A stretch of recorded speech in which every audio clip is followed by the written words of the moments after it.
The future of space mining might not be led by drills or heavy machines, but by tiny microbes. Ancient life forms, smaller than a grain of dust, could someday provide metals, oxygen, and building blocks for human colonies beyond Earth. Mining has always shaped our history. The Bronze Age, the Iron Age, even our digital age, all built on what we pulled from the ground. Space?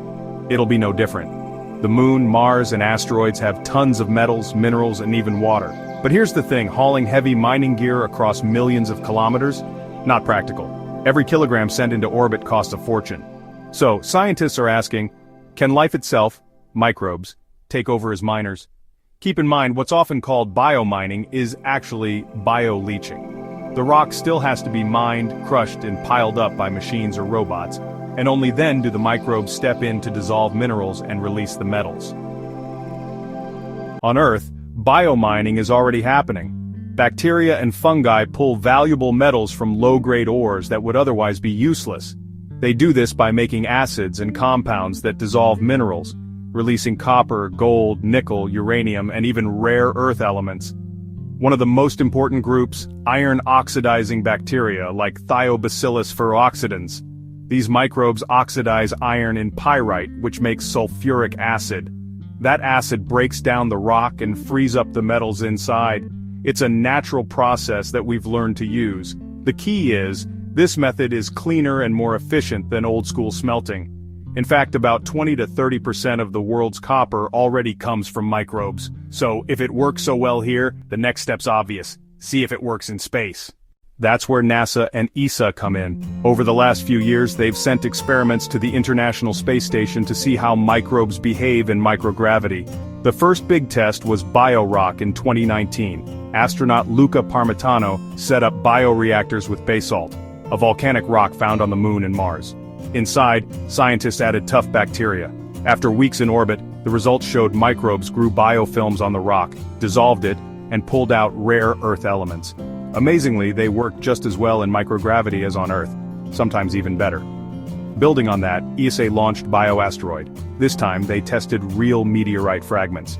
They used both bacteria and fungi, and again, the microbes extracted valuable elements.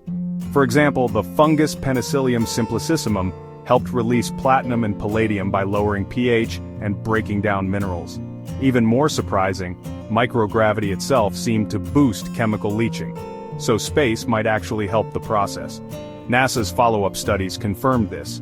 One bacterium, Sphingomonas desiccabilis, nearly tripled the vanadium extracted compared to controls. These results proved something big.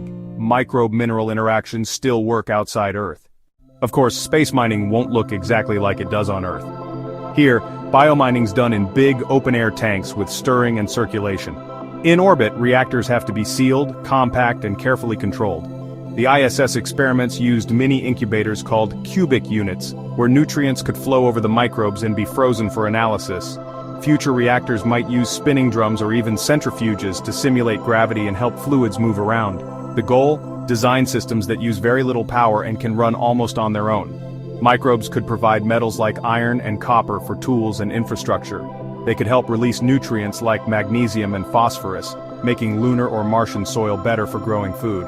Some microbes might even be engineered to release oxygen from minerals, or split water into hydrogen and oxygen. That's critical for long missions.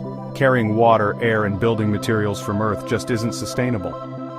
Of course, the tech is still new. Right now, experiments only extract milligrams of metal. Scaling up will need bigger reactors, better microbes, and systems that can handle cosmic radiation and extreme temperatures.